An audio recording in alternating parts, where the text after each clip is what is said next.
Michigan Humane Society took in over 30,000 animals this last year.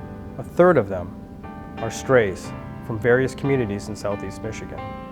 The remainder surrendered by their owners, no longer able or willing to care for them. Our rescue drivers and cruelty investigators respond to thousands of calls each year from people alerting us of animals in need.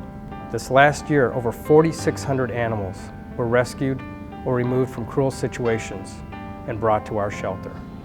It can be a hard decision to surrender an animal if they're elderly and they have a lot of medical issues that they can't afford, if they're too young and they're too active for the owners and they weren't prepared for that responsibility. Probably hits home once they walk in the door. An owner surrender is when an owner of an animal relinquishes all of their rights to that animal.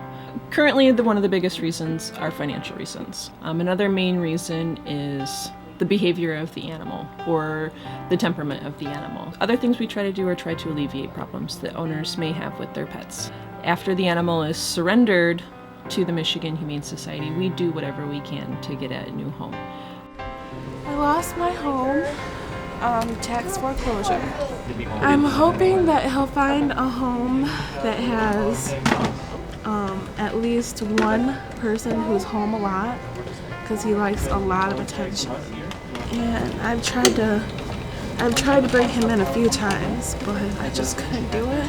When an animal is surrendered to us, they're evaluated based on their health and their behavior, and they actually stay up for adoption. There's no time limit. The Michigan Humane Society doesn't turn animals away. When people show up at our front counters, we accept what they bring to us. We don't have a waiting list here at MHS. We don't turn animals away. Michigan Humane Society is definitely an open admission shelter. When the animals come to us, we take them in.